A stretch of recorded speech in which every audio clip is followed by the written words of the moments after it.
नमस्कार, आप देख रहे हैं सी न्यूज भारत। मैं हूं आपके साथ ज्योति अरोरा। इस वक्त की खास खबर में आप सभी का स्वागत है।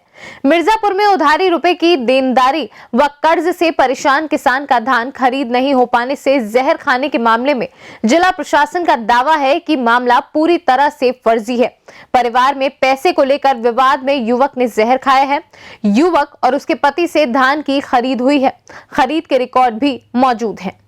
मिर्जापुर के जमालपुर थाना क्षेत्र के भदावल गांव में बनाए गए नेफेड के धान खरीदी के लिए केंद्र पर धान रखे धान की खरीदी न होने के कारण किसान के जहर खाने की खबर से हड़कंप मच गया।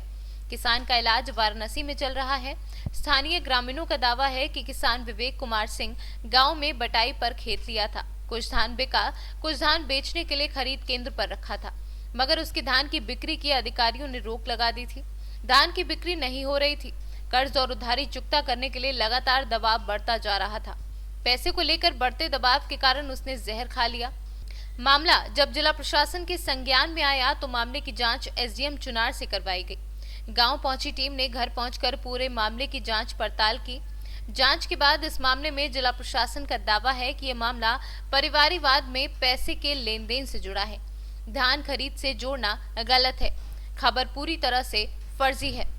अपर जिला अधिकारी यूपी सिंह का दावा है कि पूरे मामले की जांच चुनार के एसडीएम से कराई गई है, जिसमें पता चला है कि जहर खाने वाले युवक विवेक कुमार सिंह ने 1,30,000 रुपए का 70 क्विंटल धान बेचा था। वहीं विवेक के पिता रमाशंकर सिंह ने 34 क्विंटल धान बेचा था, जिसका 65,000 रुपए का भुगतान भी उन्हें कर दिया गया है। एडीएम का कहना है कि खबर पूरी तरह से फर्जी है। जो उसका 65,006 रुपये शुद्ध मूल्य है, जो धनराशि उनके खाते में जाएगी। और उनके बेटे विवेक कुमार सिंह ने 70 कुंतल धान एक बटाईदार के रूप में बन करके अपना पंजीकरण करके 20 दिसंबर को 70 कुंतल बेचा है, जिसका 1,30,760 रुपये मूल्य है। और ये बटाईदार तहसील से मैनुअली उसके प्रारूप पे सत्यापित करने के बजाय इसको ऐसे ही तैयार करके ऑनलाइन और बेच लिया गया है। इसी तरह का प्रकरण जब डिप्टी आरएमओ द्वारा 23 दिसंबर को उस केंद्र की जब जांच की जा रही थी तो वो वहाँ कई बटाईदार जो है अपना कागज़ लिए हुए थे, जिसको पकड़ा गया उनके द्वारा। और बटाईदारों को जिसकी ज़मीन है उससे लिखित कागजात लेने और उसे तहसीलदार से प्रमाणित कराने का आदेश दिया गया था। बिना प्रमाणित हुए तहसील से किसी भी बटाईदार से सीधे क्रय न किया जाए, ये निर्देश दिए गए थे। तो इस स्थिति में जो बात निकल कर के आई है केंद्र से और इस प्रकरण में कि कल जो कुछ अखबारों में ये न्यूज़ छपी है कि इसके कारण से आत्महत्या का प्रयास किया गया कि धान खरीद न होने से, तो अब धान खरीद का कोई प्रकरण नहीं है, बल्कि बटाईदार बन करके 70 कुंतल उनके द्वारा बेच लिया गया है।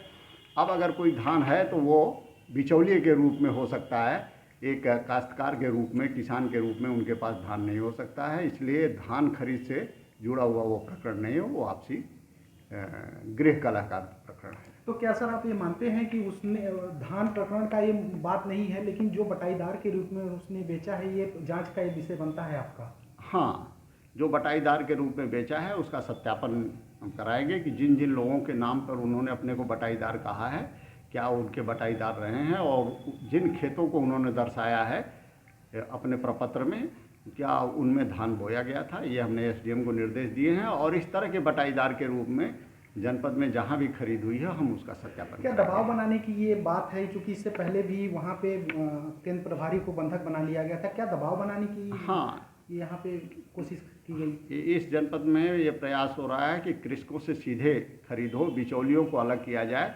ये बिचौलियों के द्वारा जो है विशेष रूप से दबाव उसके जिला प्रशासन पर दबाव बनाने की कोशिश की गई है इस माध्यम से, और मीडिया का उसमें दुरुपयोग किया गया है कि इससे जो है ऐसे केंद्रों को खोल दिया जाए जहां वो इसका अपनी मनमानी कर सकें। सर लास्ट क्वेश्चन ये कह रहे थे कि अगर वो बटाईदार में बेच लिया तो केंद्र प्रभारी की भी उसमें संलिप्तता प्रकाश में आती हाँ, है। तो ऐसे में इस दृष्टि से अगर केंद्र प्रभारी की भी उसमें संलिप्तता रहती है तो उसके विरुद्ध भी कार्रवाई होगी। हमने किया भी है, 8 FIR किया है हमने, 8 बिचौलियों के खिलाफ भी कार्रवाई की है और हम और भी कार्रवाई करने जा रहे हैं। जहां भी हमको बिचौलिया कहीं भी बीच में सेंटर पे धान बेचने का प्रयास करता हुआ पकड़ा जा रहा है, हम इस तरह की कार्रवाई कर रहे हैं। Thank you sir. Ashwini Kumar Singh है, मैं वर्तमान प्रधान भदावल हूँ।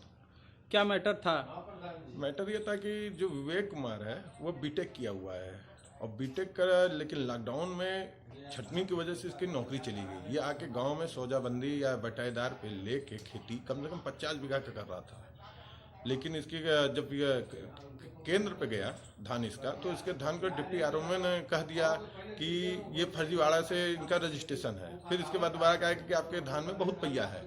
वो बेचारा दोबारा उसको उसवाने के बाद इसके बाद केंद्र हो गया बंद होने के बाद डीएम साहब, एसडीएम साहब सबने आश्वासन दिया कि खुल जाएगा, 10 दिन में खुल जाएगा, 5 दिन में खुल जाएगा। लेकिन अंत में ये हुआ कि वो इतना कर्ज में दबा हुआ था कि उसको जहर खाना पड़ा। आज हॉस्पिटल में भर्ती है। देखिए डॉक्टर 24 घंटे का 48 घंटे का समय दिए हैं, यदि सुधर गया तो सुधर जाएगा। धान खरीद का मामला था। नेफेड का जो सेंटर जमालपुर था वो वहाँ जगह न होने के कारण भदावल में आ गया, वहीं जमालपुर के नाम से सेंटर। और उस समय धान उसका नहीं खरीदा गया, एक बार खरीदा गया। फिर अधिकारी आए कौन जिले के, उन्होंने कहा कि नहीं इनका धान नहीं लिया जाएगा। डिप्टी आरएमओ, उसका धान नहीं लिया गया। उसके पास कर्ज था और ज़मीन लेना चाहता था, चाहे न लेना चाहता उससे नहीं मतलब है। जिसके पास इतना कर था, बटाईदारों का था, उन लोगों का कर था, उसी के टेंशन में अपना उपार्जन खा लिया, धान नहीं बिका। धान किसानों का खरीद नहीं हो रहा है सर। यहाँ पर नेफेड का क्रय केंद्र है और करीब 25 या 26 से बंद है। तो इसी को लेकर के किसानों ने प्रदर्शन किया। उस प्रदर्शन के दौरान कुछ अधिकारियों का दबाव आने लगा। ऐसा प्रदर्शन क्यों किया गया, क्यों इसको नहीं करना चाहिए। इसके दबाव में वो जो लड़का था वो पहले सर्विस करता था, बीटेक कर चुका था, वो सर्विस करता था। लॉकडाउन में उसका सर्विस चला गया। उसके बाद आकर यहाँ खेती बटाई पर करने लगा। उस बटाई के दौरान खेती जो उसका धान नहीं बिका, उसी के संबंध में वो परेशान था, वही खा लिया। दबाव जो पड़ने लगा सरकार का ये होगा वो होगा, उसके दबाव में इसमें दोषी कौन है? हम तो दोषी यही मानेंगे कि किसानों का धान जो खरीद नहीं रहा है यही दोषी हैं। किसानों का धान जब ऊपर हमारे योगी जी कह रहे हैं कि किसानों का 100% धान जो है नेफेड के माध्यम से या कोई भी क्रय केंद्र पर बेचा जाए, लेकिन ये बीच में क्यों बंद कर दिया जा रहा है सर? ये तो अभी खरीदना है लेकिन बीच में बंद कर दिया जा रहा है, न बोरा आ रहा है न पैसा आ रहा है। तो हमारी ये कहना है सरकार से कि बोरा पैसा सारे क्रय केंद्र पर उपलब्ध कराए और किसानों का धान खरीदा जाए। आगे क्या मांग रहेगा आप लोग? आगे यही हमारा मुख्यतः यही मांग रहेगा कि इस जिले के, इस तहसील के सभी किसानों का धान खरीदा जाए। अभी तहसीलदार आए थे, क्या कहें? तहसीलदार आए थे, वहीं सर्वे किए। धान क्रय के बारे में तो कुछ बोले नहीं, क्या होगा क्या नहीं होगा, लेकिन यहीं सर्वे कर रहे हैं कि उनका कहाँ कहाँ खेती है, यही सब सर्वे कर रहे हैं कौन खेती किया है। धन्यवाद। मिर्जापुर से सी न्यूज़ संवाददाता अनीश कुमार की रिपोर्ट। फिलहाल की इस खास खबर में इतना ही। जुड़े रहें सी न्यूज़ भारत के साथ। हर खबर आपके साथ, आपके हाथ।